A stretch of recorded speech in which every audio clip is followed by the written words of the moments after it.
BVO. What's up? What's up? It's your boy BVO Boxing. What's up with you, free? What's going on? What's going on?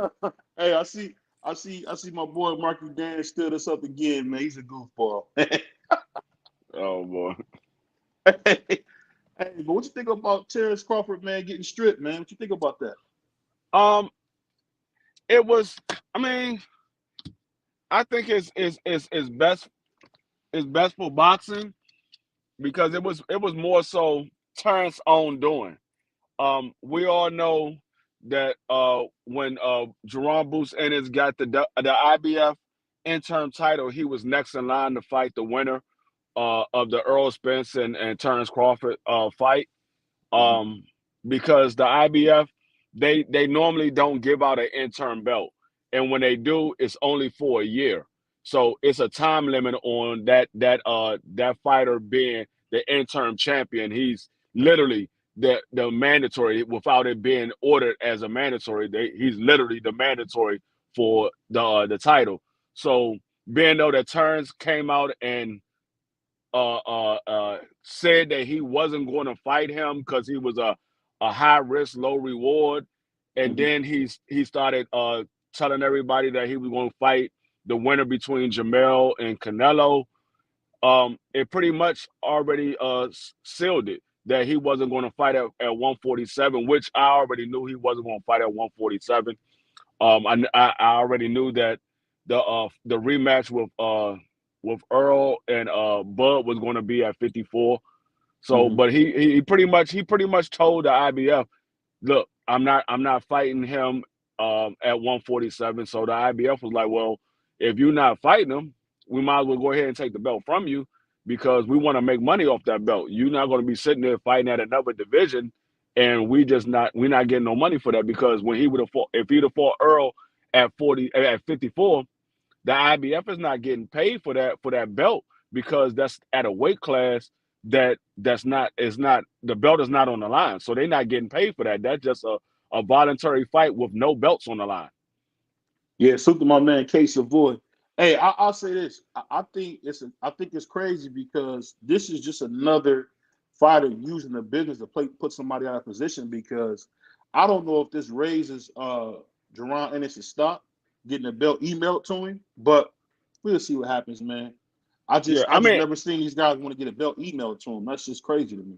yeah, I mean, you could say he got the belt emailed to him.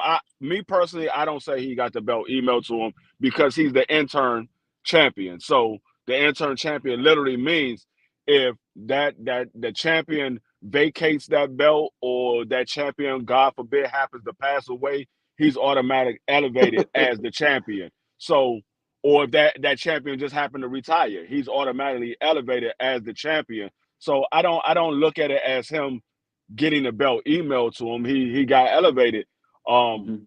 so he still will be fighting for the title because yeah, he's elevated as the champion, but he won't receive the IBF championship belt until he fights in his first fight and actually win that fight. So he could be the IBF champion and literally never hold the belt because he get in there with somebody and they beat him. He will be the IBF champion, the first IBF champion that never held the belt.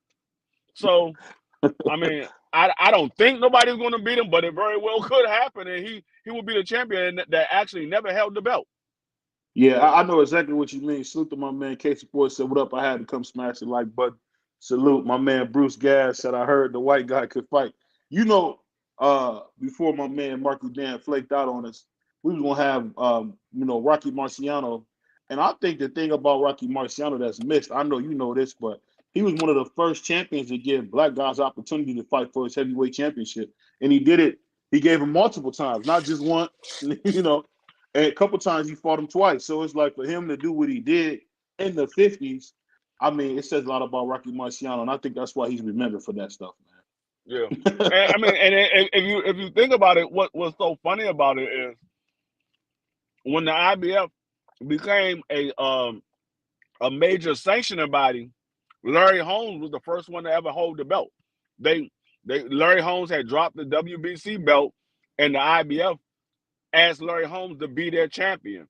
So he was the first IBF champion when he got that belt, and he never fought for it. I got you, Case of War. I got to get on my laptop. I got you. Um, I just think it's funny going back to what you were saying about the Jerron Ennis thing. It's like I feel like that kid can't catch a break, man. Whether it's getting the belt emailed to him now. I mean, he can seem to never get a big fight. I think he should really, if it was me, after he defends and becomes champion at 147, I would move up right up to 154 and demand a big fight because these guys are getting away from him, man. I don't know what's going on with that. I mean, actually, I mean, him being the IBF champion, he could move right in line to fight the IBF champion at 54. And so I mean, he very well could do that, but I think he's going to stay at 47 and try to become the undisputed champion at 47 if those fights is available to be made. Hmm. If these guys don't duck them, so we're going to see with that. But I think it might be the signs to come that we're about to see the rest of these belts from Bud Crawford also be dropped, because if the IBF do it, um, very well, the other sanctioning body is going to do it too, because they're going to say, well, the IBF took him. He's no longer the undisputed champion. So if he's not fighting at 47, we might as well go ahead and pull our belt too and go ahead and try to make some money off these belts at Hmm. 47 because he's fighting at 54. You So know, you know what I got to do, man. I'm gonna do. We actually, me and you, I got to talk to you behind the scenes. We got a couple of boxers on interview next week, but I got to look and see what are they doing with all this money. Salute the quickly, showing love. I got to see what they doing with that money, man, because it's like they making millions of dollars, man, what off these fighters, man. the sanctioning Yeah, body? the sanctioning bodies, yeah. Um, I mean, well, I mean, a lot of it goes to making the belts. It goes to the people that run the sanctioning body. It goes in their pocket, because I mean that's the only way they can get paid is by the fighters paying sanctioning fees. But some of that money goes towards them making a belt, because once you become a champion, yeah, if you lose the title, but you actually keep a title at home. You keep your actual title. The Yeah. title that they give you, you actually keep that at home. So they have to make a whole new title for the new champion. So money goes towards making titles as well. But a lot of that is to pay their pocket. Just like the money that the NFL pays to the commissioner. Hmm. He don't have a team. He gets paid from the teams paying his purse. So I mean, Yeah.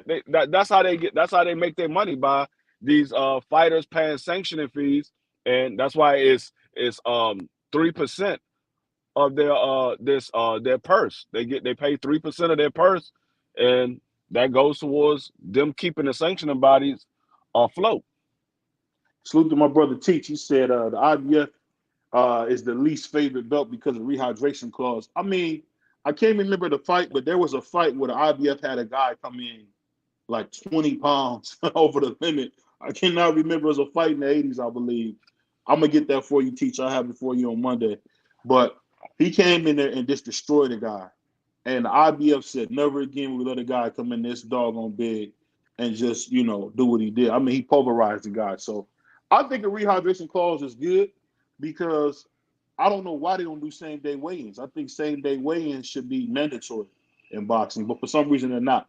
I think it'll kill this whole cut weight culture that we got because anybody knows. I went on a wrestling team, but I know about football. When you got to cut weight and stuff, man, it makes it very, very hard to be able to perform at your best, man. When you're cutting weight, I know that for a fact. He Yeah, said, I "Go used to ahead." be a wrestler I used to be a wrestler as well, and yeah, I mean, even when I play Pop Warner, when I play Pop Warner football, you had weight classes for different size. It was before they started doing the age limit. When Hmm. they used to do it, it used to be 75 pound, 85 pound, 100 and I believe it was like 110 pound players. So you have to have a weights to in order to play on a certain scale. But with wrestling, yeah, if you wanted to be in a certain if you wanted to stay in a certain division, you had to make sure you made weight. or you was moving up to the next division. But I don't I don't I don't think the rehydration clause is a bad thing because it's not like they're doing the weigh-in out an hour before the fight. They doing the weigh-in at like 9 o'clock in the morning. So you got all day to rehydrate because the fight is literally 12 hours later. Or and or more. sometimes 14 hours later, depending on what time you're fighting. Because Yeah. if you do the weigh-in at 9 o'clock in the morning and you actually don't walk to the ring until 11 o'clock at night, you got 14 hours to rehydrate. If you can't rehydrate in 14 hours to where you feel comfortable, then you might need to get out of that weight class.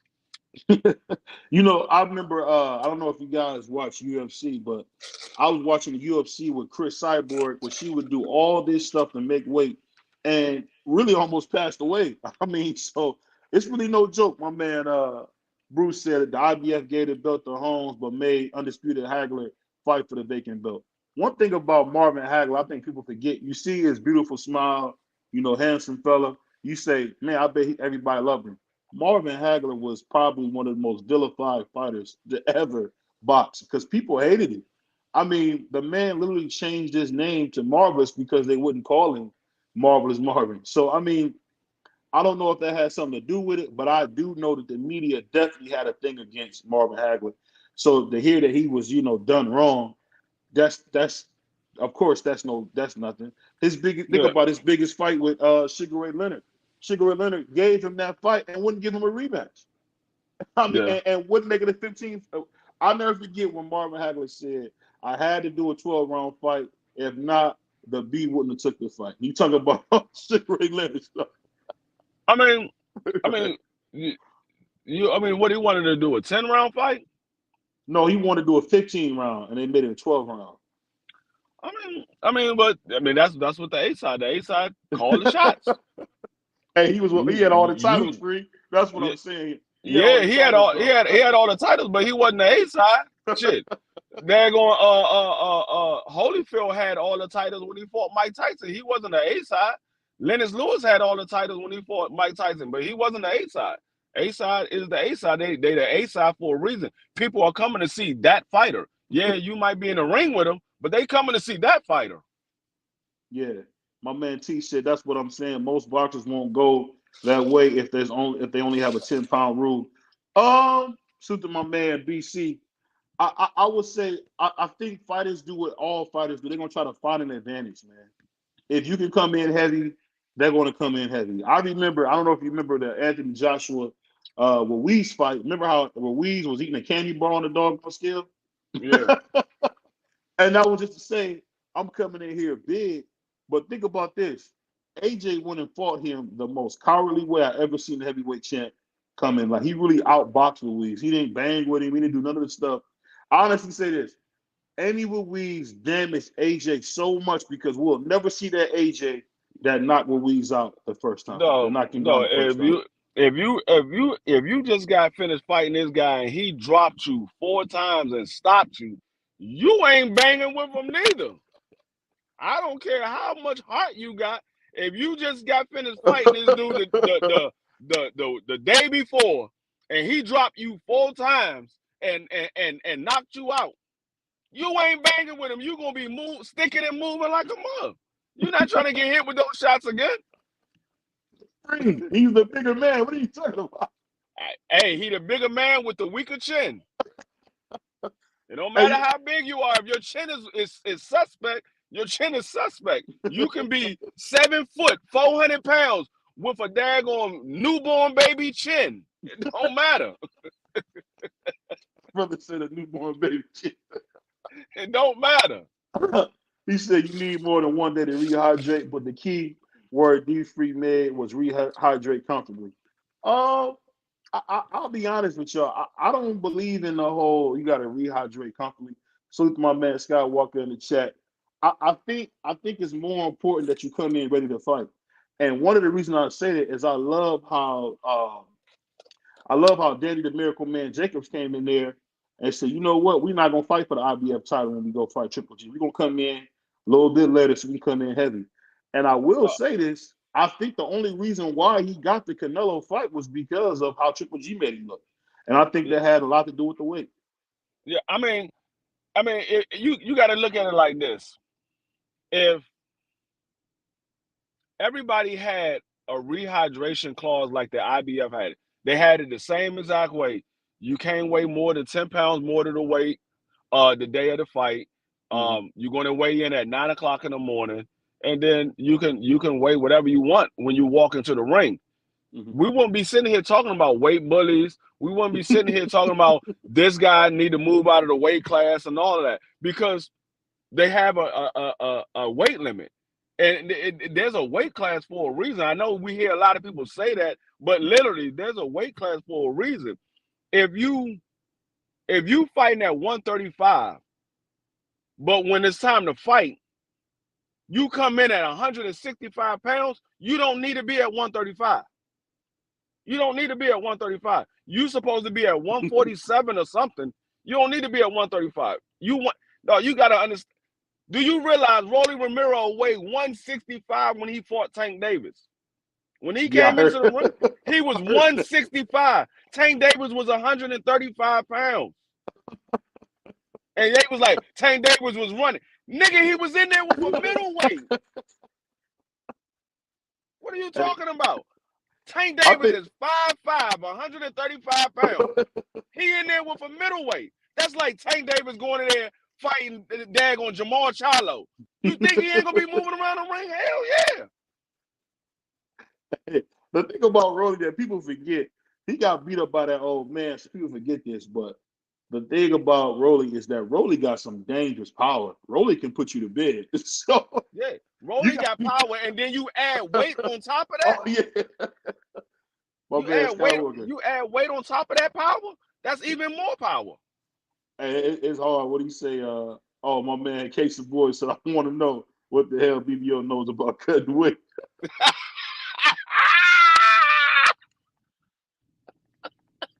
Oh, you know it's funny.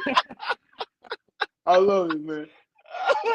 Hey, when you got an 80-year-old man making jokes, man, that's all right, man. You got me on that one, man. But just know, when you get on your scalp bus, man, you can't get pushed off that board. So just be careful, man. He said, I get the point. If there was a limit on each belt, people would fight at more natural weight. I'll tell you something I wanted to bring up that you said that was actually very true, Freak. I had to give you some credit, man. When you said David Benavidez is not that big a guy, because Demetrius Andrade makes him look really normal, man. He's not big at all. He's not that big. No, I seen David Benavidez in person, literally stand right next to David Benavidez. I was like, damn, I thought this nigga was much bigger than that. By me watching him on TV, he looked like he's so much bigger than what he is. When I seen him in person, I was like, this dude is only a couple of inches taller than me, and he really ain't that much bigger than me. And actually, he wasn't bigger than me in size-wise. He was just taller by a couple of inches, because David Benavidez is only like 6'1", maybe 6'2". But his weight is around my weight. I walk around at 195, and he walks around like around 195. So his weight is roughly around the same weight, but he's not that much taller. But when you look at him on TV, he just looked that much bigger than all the other guys he's fighting. And it goes to show you the guys that they fighting are just small. They're not real big guys. They small. Yeah. Because I had to think about it. They fighting at 168 pounds.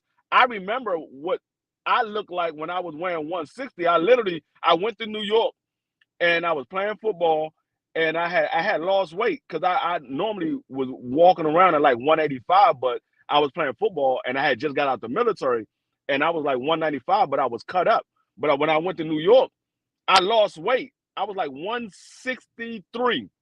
I came home. My mother was like, "What's wrong with you?" I'm like, "What you mean? What's wrong?" She was like, "You look like you ain't been eating." I said, I'm fine. She was like, "You lost a lot of weight." But yeah, I mean, 160 is not 168. 160 is not that big. It's really not that big. Yeah, I think he might. I think he might be 6'2" at best, and that's not very tall either. But so the whole him saying he's 6'4", 6'3". No, he's not. He's a little guy. No, he's not that tall. And I'm telling you, I called it first, and I told my brother Free, hey, Boo was going to beat him to death. I mean, Boo was going to beat him to death. He looked bigger. He looks strong. I mean, you should have seen how Boo Boo looked at that first album. I He mean, looked like a monster, man. he could look bigger and all that, but when you get in that ring, how do you perform? Because like I said, we only could go by what his last fight. And his Mhm. last fight, he didn't look that good at that weight. He didn't look Yeah. that good. I'm just wondering, truthfully, man, will we ever see the Boo Boo who was at 154 again? Nah, nah, nah. You don't think That so? boo boo, nah. That boo boo that was at 154. You gotta remember, he was in his 20s at that time. That man is 36 years old. Oh, okay. This man damn near 40 years old. You are not gonna see that boo boo no more. That boo boo is long gone. That nigga boo boo then flush that down the toilet. It's some new boo boo coming out now. That ain't the same boo boo. That boo boo then got flushed. It's some new boo boo coming out now. Hey, hey, the reason I say that, man, is because when you watch him at 154, I understand why only person had enough heart to see him was Jamel because man, he was a monster. And you know what's funny? I honestly can say he might have slipped a little bit at 160 after we started watching some of his 154 fights. I'm like, Yeah, oh, he so did. he wasn't the same once he left 54. So No, he wasn't. That's when he was at his best at 154. That's what everybody talks about. When everybody talks about Boo Boo, they talked about Boo Boo at 154. They don't talk about the 160. Yeah, the 160 was still good, but he was mm, nothing like the Boo Boo at 154. The 154 was him at his peak. That's when he was at his peak prime. And that man was slick. That man had power. He had stamina. He was just a problem, and he had the awkward style that you really couldn't prepare for. So he was a problem. That's why a lot of people avoided him. Jamel was like, man, I'm not scared of that dude. We can fight. It is what it is. you know what's funny, man? I think Jamel's gonna go down, man, as one of the most willing fighters to fight anybody, man. It seemed like it don't matter who it was, man. He, this Canelo thing might have left a bad taste in people's mouth, but I honestly think it was just one bad performance. What about you, man? It was exactly that. It was a bad performance. But Jamel, he told everybody, I don't duck nobody. I don't care who Mhm. it is. I don't duck nobody. I'm a fight whoever I want to fight. If they get in the ring with me, we fighting. But it was a bad performance. I mean, he felt the power and he was like, "Fuck no, I'm not getting knocked out. Hell no, not getting knocked out. You Hey, not you not putting me on that on that highlight reel of all your knockouts. No, I will be somebody that you beat, but I will not be on a knockout reel. my man, case of voice. I like Boo Boo, but David's gonna beat his tail very bad. Yeah, yeah. I Well, like Boo Boo too, but I just don't think that he's gonna beat David Benavidez. He's more hungry. He's younger. He's 10 years younger, mhm. and I think his gas. Well, I know his gas tank is much more filled than his. I just don't think Boo Boo has it anymore to be able to beat David Benavidez. If he would have fought David Benavidez a few years back, I think the then funny we thing then of we had something to talk about. I think the funny thing about what you're saying, it is very true. But I just wondered to myself, David don't have no punching power. And I say that because I've seen people take his punches flush and they don't do nothing to nobody. So I'm just wondering, does he have what it takes to keep a guy like Boo Boo off of him? That's the thing. It's not the fact of Boo Boo keeping. I mean, him keeping Boo Boo off of him is more so Boo Boo got to keep David Benavidez off of him because David Benavidez is going to be the one that's going to be coming forward, throwing a bunch of power. I mean, bunch of shots. Boo You Boo, think he'll try to walk Boo Boo down? I ain't never seen nobody try to walk that dude down. I'll be David. That's honest. all David Benavidez do is walk forward. He don't do anything else. All he do is walk forward. He's going to come straight at you, and he's going to throw a bunch of shots. He don't know how to do nothing else. You So never that means seen. he gonna be tailor made for him there. Because one thing you don't want to do is walk Boo Boo down. I'm Hey, telling I you. put it like this. I saw Demond Milkers walk towards Dave. I mean, Boo Boo, and I mean, Demond Milkers ain't nowhere near of David Benavidez. No shot to Demond because Demond is a hell of a fighter. He got a lot of heart. He got dropped and he got right back up and went right back at Boo Boo. But he ain't on the level of a David Benavidez. And if Demond Milkers can walk towards Boo Boo, David Benavidez definitely gonna walk towards Boo Boo. I get what you're saying, Free, but you got to remember, man, he really beat Nichols up. I know everybody talk about it, he didn't like the way he looked, but I mean, Boo Boo beat him up, man. It wasn't like Boo Boo didn't beat him up. He beat I him just up the first 7, 8 rounds, but then the later rounds, Boo Boo was just he was holding gassed. on. He was holding on. That man said, "Hey, stay right here for a second, dog. I gotta catch my breath. Stay right here. Don't move." That and man was see, holding on. and see, that's the thing that's always been the problem with Boo Boo. Especially, I think it mainly started at 160. And maybe I'm wrong, but I think for the first time, you got guys like him, Jamal Charlo, Jamel Charlo. They're bigger, but their weight class is really 154. I know that's crazy to say that, but I think like Winky Wright said it best. You got to fight when you're comfortable. Like remember Yeah, I Winky, think he didn't look I the think same at 160 like he I did at think I 54. think I think Jamel and Jamal. I think their weight limit. Jamal might be okay at 68, but because he's the bigger out of the two, the twins. He's the bigger one out of the twins. But Jamel, I think his limit is 160. Yeah, he walks around at 170, 180, but I think his fighting limit is 160. I don't think he fights well at 168. And it very well could be just the fact that he was in there with Canelo. Canelo just outclassed him. It very well Mm-hmm. could be that. But I just think that Jamel is probably better at 160 than he would be at 168. Hey, one thing we gotta talk about, man, that we haven't got a chance to talk about, man, is are we at the point where we're gonna start to say, will Shakur shut up and fight somebody? Are you at that point yet? Because I just hear him doing all these interviews, and I get that he's about to fight Santos, but Santos is not, in my opinion, Santos is a contender. I would have been more pleased if he would have fought Jermaine Ortiz. What about you? I thought that would have been a better choice. I can't put that on Shakur because if you look at the history of Shakur when he came to 135, he tried to fight uh Pitbull, he tried to fight Williams Zapata, he tried to fight Lomachenko, he tried to fight Cambosos. He tried to fight the guys that was at the weight class. Those guys didn't want to fight him. So he took De Los Santos, and he even tried to fight Frank Martin. Frank Martin pulled out of that fight. So De Los Santos was the only other guy that was willing to get in the ring with him. Now, I know people say they want to see him in there with Jermaine Ortiz, but I don't think Jermaine Ortiz beat De Los Santos. I think Jermaine Ortiz gets stopped by De Los Santos badly. I think he gets stopped by De Los Santos badly because You think Jermaine so? Ortiz, What yeah, about what he I did think to Loma? What about what he did to Loma? you he did that to Loma. Loma doesn't have the power of a De Los Santos because if you remember, Loma caught Jermaine Ortiz a few times in that fight. If that was De Los Santos, I think Jermaine Ortiz probably be asleep. Jermaine Ortiz can punch. Now, I mean, say what you want. He ain't fought nobody or whatever. Jermaine Ortiz, he got boxing ability, and that man can punch. You mean So Santos? I meant to Yeah, say De Los Santos. De Los yeah. Santos got boxing ability, and he can punch. So he might not have fought nobody that you want to see him in there with just yet, but Hmm. that man can punch. I think he stopped Jermaine Ortiz badly. Santos was actually saying that he could break Shakur's neck, and I was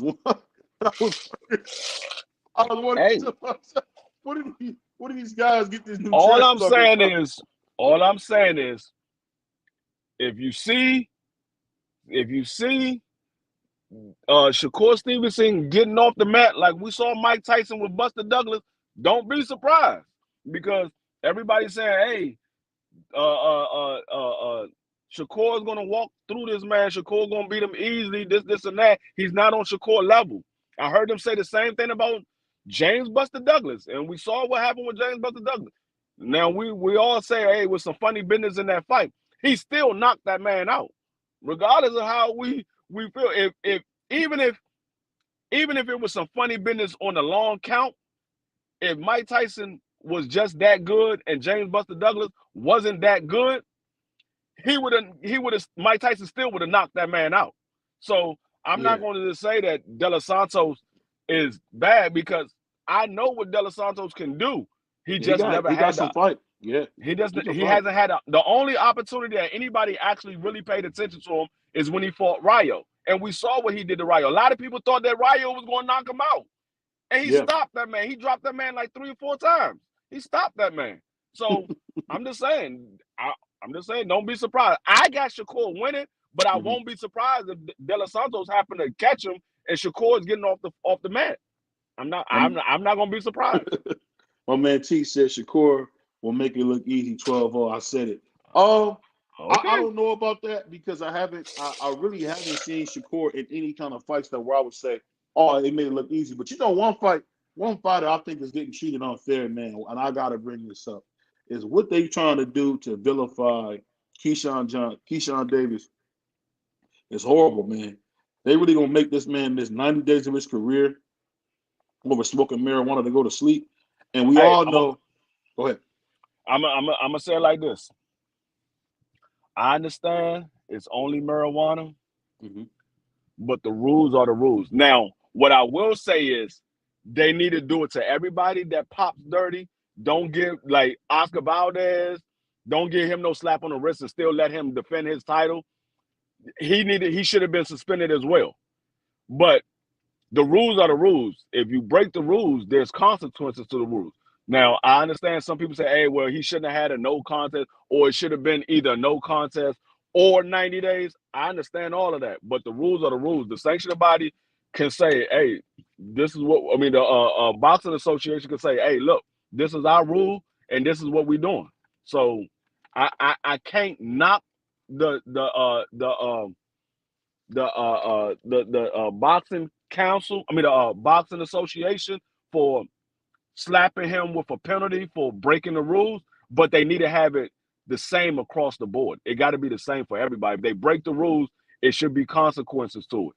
You can't just give one person a slap on the wrist, but make another person miss a fight because he was supposed to fight. He was supposed to be fighting at the end of the year. He was Hmm. supposed to be having was it at the end of the year or January? One He of the supposed to two. He fight. was supposed. I think it was Zepeda. Yeah, he was supposed to be fighting Zepeda. So Hmm. it was supposed to be either at the end of the year or in January. So they making that man miss a fight because of what he did. Rightfully so. I can't tell him I can't tell him that what their rules are. Their rules is their rules. You know what the rules are. You supposed to abide by them. But you got to keep it the same across the board for everybody. Yeah, and I think it's crazy because now you got people saying that this Keyshawn is considered a drug cheat. I don't agree with that narrative. What about you, man? Him being a drug cheat because he smoked some weed? Who that? That's what you got. You got people in the media saying that Keyshawn's a drug cheat now because he failed smoking marijuana. He's a drug cheat. He's not a PED cheat. There's a Okay. difference. He is a drug cheat. I will say that. He is a drug cheat, but it's not PEDs. It's Hmm. not PED. Like these other guys, they popping dirty for PEDs. He didn't pop dirty for PEDs. He popped dirty for marijuana, which is a drug that's illegal in Texas. So that's their rules. In Texas, you can't smoke marijuana. So he smoked marijuana and he popped dirty for it. So that's their rules. But he's not a PED cheat, but he is a Hmm. drug cheat. Yeah, one person I wanted to bring up, man, that now that I was thinking about this, is I was watching an interview with undisputed heavyweight champion Tyson Fury, and he was saying that he might, retire. Man, what you think about the undisputed champion retiring, man? I don't care nothing about Tyson Fury time because he ain't undisputed. He ain't never been undisputed. He never held all 4 belts at the same time to be undisputed. So if he want to retire, by all means, go ahead and retire. You ain't fighting nobody anyway. You fighting UFC fighters that never fought in the sport of boxing before. By all means, go ahead and retire. Come on, Free. I mean, I get what you're saying, but to have the reigning, defending, undisputed heavyweight champion retire, I think it hurt boxing. He's the number one guy. Say what you want. Whoever the heavyweight champion is the number one guy. That's why No, they made the pound for pound list. So to hit the number one guy is going to be leaving boxing. I just think it'd be a travesty, man, because he got more to do. I think he got more to do. And for him to fight Usyk would be another great win because he only really got great wins on his record. What you think? I don't see how you claim him as the number one guy and he only got 1 belt. Last time Well, I checked, this is what I see. They gave him the linear title for hmm beating Deontay Wilder when hmm Deontay Wilder never held the linear title. He hmm never held it. AJ beat Vladimir Klitschko hmm and took all his belts, defended those belts, lost them, got them right back, and hmm defended those belts. But that man was never the linear champion. But everybody said Deontay Wilder ain't this, he ain't that. But Tyson Fury is now crowned the man because he beat the man that everybody said was a horrible boxer. He didn't fight nobody. But hmm now Tyson Fury is the man because he beat him. So I don't know how they got that out of it. So what you're telling me is that Deontay Wilder was the man. If you saying Tyson Fury is the man because he beat Deontay Wilder, then that means that Deontay Wilder was the man. He was, and the reason I don't know if you're familiar with this, um, but Vitaly Klitschko had the lineal belt. Um, Yeah. Vitaly had the WBC belt and he had the lineal belt. People talk about Vladimir because I would say technically Vladimir is more accomplished. I believe he was a gold medalist as well, but Vitaly Klitschko was definitely the best fighter in the world, Yeah, and but who did the Vitaly lose to? he lost to Lennox Lewis. They actually Yeah. gave him that belt for losing, which is kind of different. Yeah. But so he lost to Lennox Lewis. He Yeah, lost to they Lennox gave him. Lewis. Lennox Lewis was the man. Yeah, Who beat Lennox Lewis? out of none of those guys beat him. The two guys that beat him, Rockman and the other guy, he kind Exactly. of got those back. But what I'm saying Nobody is nobody the beat that man. for a while it's been that way where whoever the WBC champion is the lineal champion. I honestly don't I honestly don't know how to put it because you're talking about Tyson Fury, who technically is undisputed because he had all the belts and then he got them all back. I mean, He never had all the belts. He never had the WBC until he beat Wilder. Never had the that's what I'm WBC. saying. So No, he that's didn't what I'm saying. have the other three when he beat Deontay Wilder. But he had them before, Free. You see what It I'm doesn't saying? matter. You don't become a undisputed champion because you had the title. You had three titles before, and you was missing one, and then all of a sudden, you went away for a while. And you come back. Nobody beat you, but you don't have those belts no more. You don't have those three belts no more. They took them from you. They stripped you for those belts. So you don't have those belts, and you come back and you win the one belt that you never owned. That doesn't make you undisputed. Yeah. I feel what you're saying. What I'm gonna do, salute to my man G5. I'm a we never get to talk boxing in a this is our professional setting, so I'm gonna invite my brother G5 to pull up. We usually don't get to talk. We usually messing around when we talk boxing, but But but I think you're like I being said, unfair, free. You're being nah, unfair. I'm gonna tell you nah. why you're being unfair because you're talking about a guy who beat Vladimir Klitschko and then he beat a 10-time defending WBC champion. I mean, So he's the number one guy. Free. What are you talking about? I, He's the number one guy. no, listen what I'm saying. Was you said the guy that holds the WBC belt is usually the linear champion. Right. Do you That's how that's that's how Vitaly that's how they move with Tally for like okay? 10 years. So go ahead. Whatever you say, I give you that argument. I give you that argument. hmm Gary Russell had the belt for 7 years. He was never the linear champion. He had the WBC belt for 7 years. They never made him the linear champion. I'm gonna tell you. I'm gonna say something, man, and I don't mean I mean this for nothing but respect. When Gary Russell chose to speak against Floyd Mayweather, he really just got blackballed. I hate When to he say what? it. When he spoke against Floyd Mayweather, he got blackballed, Yeah, and he did, but he got blackballed. that has nothing to do with the linear title. It He was does never. He, because it's boxing. You think if Mauricio Suleiman or you think Ring Magazine would have gave Gary Russell his proper due, you think Floyd wouldn't have threw a fit? I don't give a fuck what Floyd do. Floyd pays sanctioning fee the same way everybody else do. But he's powerful. That's the thing. You What make it I don't you make it no seem dude, like he's not powerful, man. He's powerful. no you no he's powerful because y'all give him that power. If you're the sanctioning body, you have rules and you make everybody follow those rules. Nobody is above those rules. That's the problem. Everybody wants somebody to be above those rules. No, the rules are there for a reason. Nobody is above the rules. Oh That's how I no, look at it. free, you're not being fair. You gonna tell the No, Cash no, y'all Cow? not being fair because y'all want the rules to change for individuals. I want the rules to be the same across the board for everybody. I don't care who it is. I want the rules to be the same for everybody across the board. Y'all want them to Free, change for individuals. free. It's never been fair. The only place that's fair is where they raise That's the pigs, point that bro. I'm making. That's the point that I'm making. Y'all want to change the rules. I'm keeping it the same across the board. I'm the one that's not biased. I'm He spoke keeping it the against same across Floyd, the bro. board. That's what you missing. He said something he shouldn't have said to Floyd, and Floyd took it And personal. that's the very definition of bias. That's the very definition of bias. When you It change the is. rules for somebody else and you don't keep them the same for everybody. That's the very definition of bias. That's why I keep telling you, I'm not biased towards nobody. I hold everybody at the same standards. That's what I keep trying to tell you. You telling me if you was over the WBC or you was over the Winning Magazine belt, you're going to tell Floyd Joy Mayweather Jr., probably the second most powerful man in boxing, hey, we're going to do what we want to do. We're going to do what's fair. You think that's going to happen? Seriously? Yes, it is. If I'm Mauricio Suleiman, nigga, you gonna follow my rules or you dropping my belt? I give it to somebody else. I don't care. You Free. Floyd You Mayweather, know, yeah, you know how you much might be money he Floyd. probably getting off there?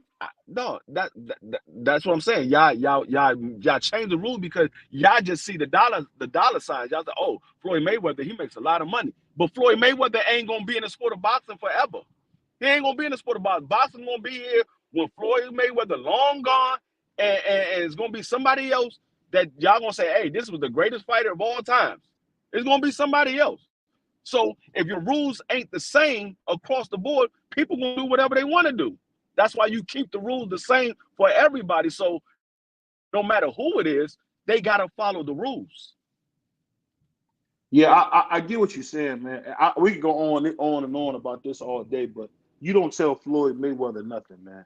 At the end of the No, day, I'm just, I'm just I saying that think that WBC, whoever holds the WBC is the linear champion. No, that's not true because Deontay Wilder defended that title 10 times. He was never the linear champion. Never. what I'm saying is, this is the thing I'm saying. It's funny how, and this is just my opinion. I don't think Deontay Wilder gets enough credit for what he's done, who he's fought. People try to, say the people he fought was weak or this or that, but he went in there and beat a lot of tough guys. I'm a big Deontay Wilder fan myself, and I've seen him going there against a lot of tough guys. I mean, I think his toughest fight was against, as we all know, Luis Ortiz, and for him to persevere like he did in that fight, come back, get him with a brutal knockout, lose most of the rounds in the second fight, come back with another brutal knockout. I think Deontay Wilder just unfortunately was a little bit too pro. I don't know if you want to say he was Black. too pro black or what the case may be, Two but pro he black. That's what it was. That's exactly what it was. I don't know what it was, but He I'm was just saying he really gets vilified because I never forget this, man. I was watching the Tyson Fury. I was watching the Tyson Fury Deontay Wilder one, and I never forget, man. How bad my coworkers the next day was just talking about Deontay Wilder, saying, "How did that bum knock down Fury? They tried to cheat Fury with a draw," and it's like. I honestly, this is because I've only been on YouTube. It'll be a year, and it's at the end of December. We're gonna have a big giveaway too. We're getting close to 2,000. I honestly can say there's a lot of race fans that come behind Deontay Wilder. I don't know what it's about, um, but I think he's done everything right. I do. What about you, man? Man, Deontay Wilder ain't do nothing but uphold the sport of boxing. He's the very definition of a fighting champion. That man defended his title 10 times against anybody that was trying to get in the ring with him.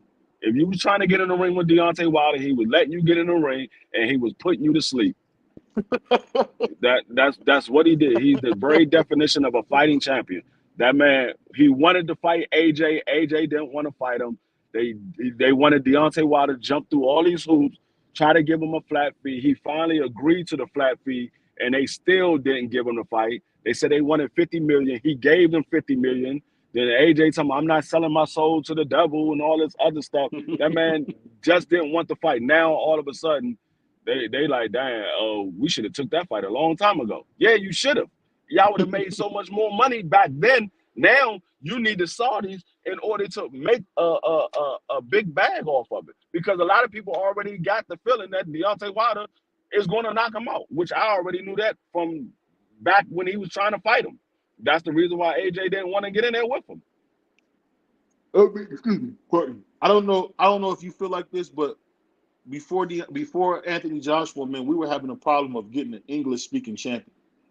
Because Vitaly and Vladimir do not speak very good English. I mean, they speak English, but it's trash. It's horrible. So they're a lot like Gennady Golovkin, where they'll speak a little bit of English and then they'll speak in their native language, which is useless for us. So I think it's kind of funny to see, all the hate. I think the only thing I ever said about Deontay Wilder, I just thought it was such a coward move to make up the lies that Tyson Fury cheated and did stuff to his gloves and stuff like that. I never understood that because Tyson Fury has never been known to cheat like that. You a lie. You a lie. You a lie, just like Tyson Fury's a lie. He did cheat it. He did cheat it. That's not the first time that he cheated with his gloves. That's like the second time that he cheated with his gloves. What are you talking about? He did cheat. You need to go back and do your history on Tyson Fury, and you'll see all the time. All you got to do is go on Google and type in Tyson Fury cheat, and you will see all of the videos of Tyson Fury cheating. That's all you got to do. Type in Tyson Fury cheat. He didn't need to cheat, though, Free. You know he didn't. No, he was the better boxer. He probably didn't need to cheat, but obviously he felt like he did. He felt like he did. Hey, you my brother and I love you, man. But I think you're being very, very, very unfair to Tyson Fury to say that he's a known cheater. No. What, do you not do research? Do you not do research? I do. Free, I go back all the way to John L. Sullivan. Don't if you say he was not a known cheater. Obviously you don't. Are you talking about because of the meat? The meat he got from that farmer? No, I'm talking about him cheating, period. Oh, you talking about like when the ref checked the glove and then something was wrong with his thumb? No, it's multiple times of this man cheating. It's documented, and it's not in the United States. He did that with Deontay Wilder in the United States. The times that he was cheating was over in his own country. There's multiple times of him cheating, and they said there's a guy that did that talked to Drew Titan the other day, and this man literally said they do not like Tyson Fury. They don't like Tyson Fury over there. They know that he's a cheater. Yeah, that's kind of been, it's kind of sad that, because Tyson Fury is a gypsy that they hold that against him. And I think it's unfair, man. I get what you're saying. It ain't got nothing to do about being and a gypsy. It's because that man is a cheater. Man, it's one thing if you say, it's like Deontay Wilder. You could say Deontay Wilder don't know how to box, or Deontay Wilder, all he got is power. You can never say Deontay Wilder is a cheater. You can't say that about Tyson Fury. Like Tyson Fury, you'd be like, oh, the only reason why, if he wasn't a cheater, you would say the only reason why he's winning is because he's 6'9" and 300 pounds. You can't say that about him. You say, only reason why he's winning is because this man is out here cheating. That's what they say. The man is out here cheating. Free. No, it's been multiple times that he's been cheating. But you said yourself you've seen some great performances by him. No, I never said that. No, I take that back. No, that wasn't you. My bad. My mistake. I thought that was. Exactly. I never said that. My mistake. I was talking to somebody about that. I would say, I think you got room to talk on what you're saying, but I just would say there are some people that say that before Tyson Fury got onto the drinks and drugs that he might have been one of the best fighters ever. Because I honestly don't believe he's the same guy that fought Vladimir Klitschko. He's not that guy anymore. That Tyson Fury is special. This new one we got now is just big and out of shape and knocking out these bums. I think back in 2000, was it 15? Or I think in 2015 when he first won those belts, I think he was a better fighter than he is now. What about you? Yeah, he was.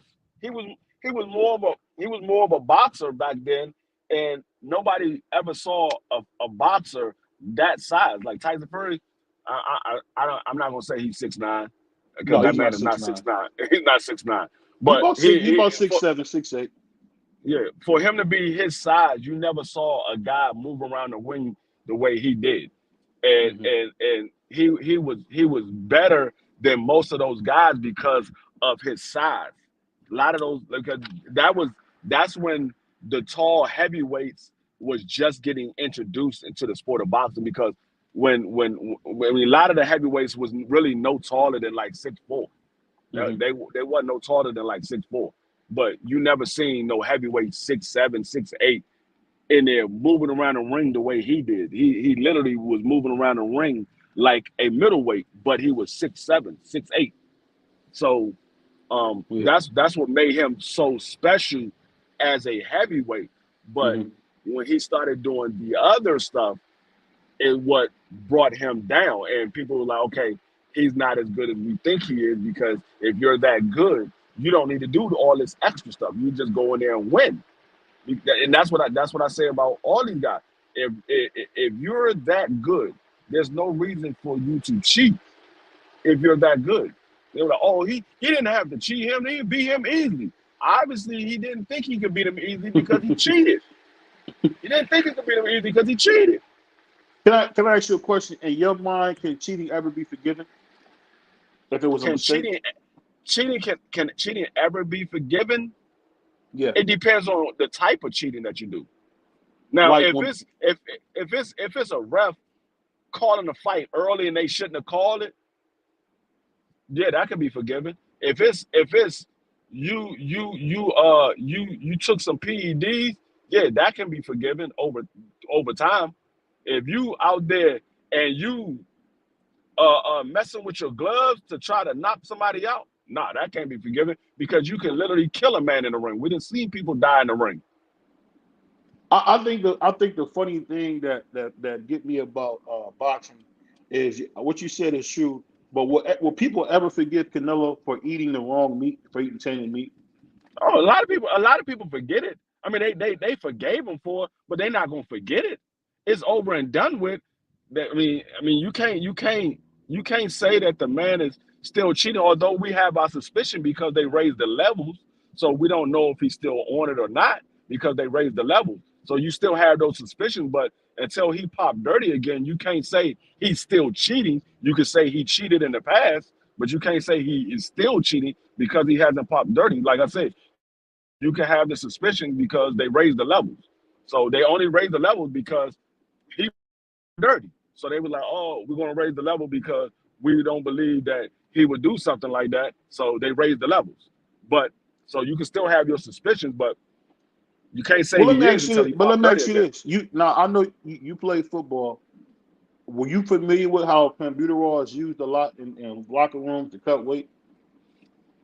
I can't tell you that if it was or it wasn't, because I didn't know what computer raw was until Canelo popped dirty for it. I didn't know what it was. Clenbuterol is used a lot in Hollywood, and a lot of your favorite actors use it. It's mainly a big weight cutter.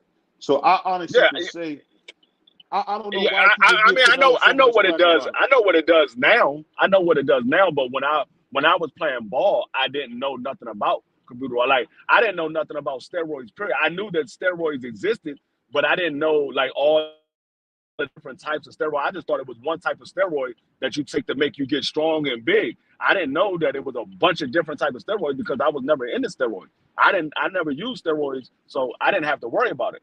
So, Did you play offense or defense? but huh? Would you play offense or defense? I play defense. Well, I play offense too, but I mainly play defense. Like, I would play wide receiver. Like, if we needed a big play, they would call me in to run a fly or run a post corner or something like that. But I mainly play defense. I was a corner, free safety, and a middle linebacker. And the reason I brought that up is because that's more of an offensive thing. That's more of an offensive lineman, tight end thing to use clenbuterol to come down the weight. My Yeah, man, it basically it makes you be able to cut weight and not lose the muscle. That's yeah, basically what you it does. and it does a heck of a job on recovery time. It was times where say you lifting 415 on the bar, one day. Usually you need about 2-3 days of rest. Because you do that 415 like 20 times, you're talking about really blowing your body out.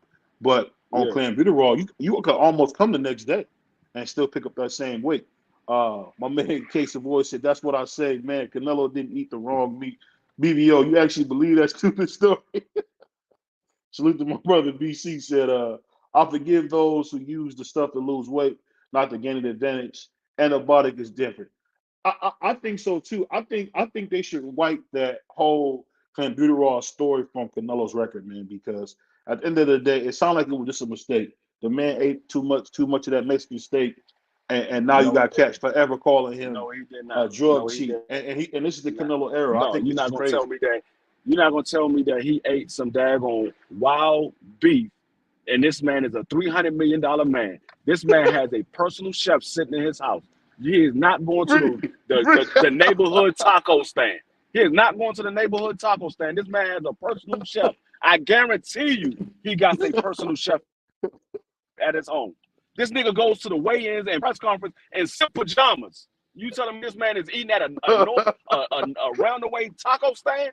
No, he's not. Hey, you know you cold blooded, man. No, Hey, any anytime I think Free can't bring me no Lord, the brother bring me right to the curb, or he'll land the street. So yeah, you can't mess with Free. He gonna say he a $300 man. He knew what he was doing. I get what you're saying, Free, but I'll say this: what Canelo's done for boxing, man, I really think I got to give him the hats off because supposedly he's not going to fight, the winner of Boo Boo Mexican Monster until September.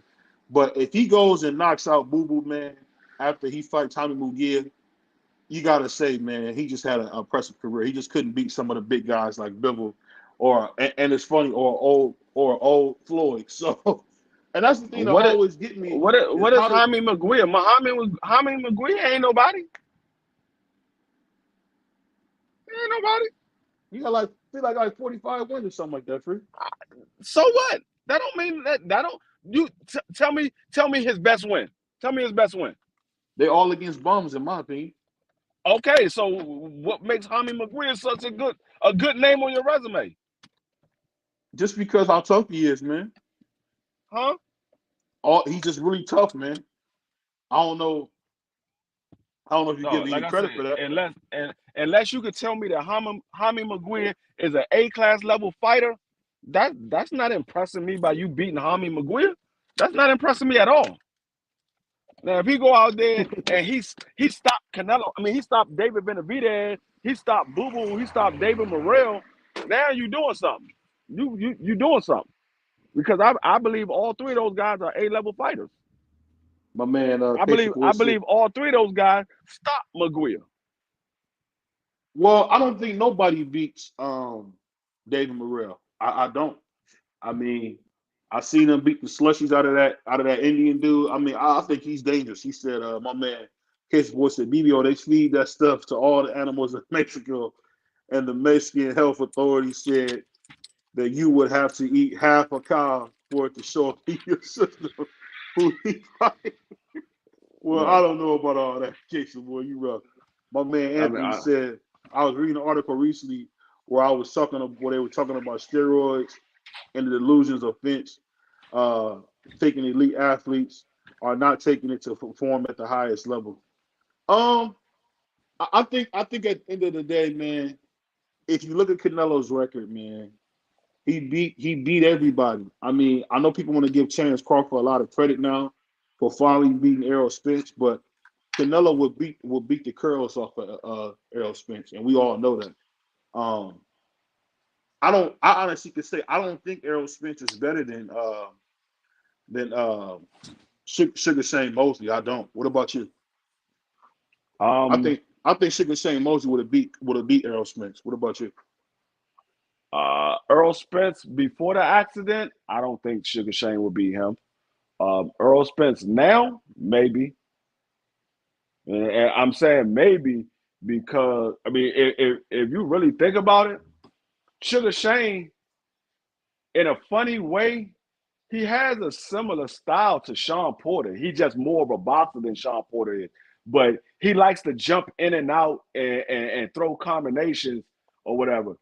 So he has a similar style to Sean Porter. Sean Porter was more of a rugged fighter, and Shane Mosley was more of a boxer, but they have a similar style.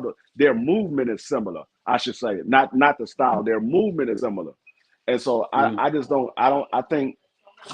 think Sugar Shane had a higher ring IQ than Sean Porter, so he might be able to catch Earl Spence was something that Earl Spence wasn't expecting. I mean, I don't know. I mean, it's a fantasy fight. It would be a great fight if they would ever fight in their prime. If we could go back in time and put Earl Spence in his prime and Shane Mosley in his prime, it would be a great fight to see. I don't know. My man T said D Free is sleeping on Jaime Munguia. I think so too. I don't know why Free says the guy who's You can say 40, I'm yeah. he got You can say 43 wins. He got 43 wins, Free. okay. Put it like this: he had 43 wins.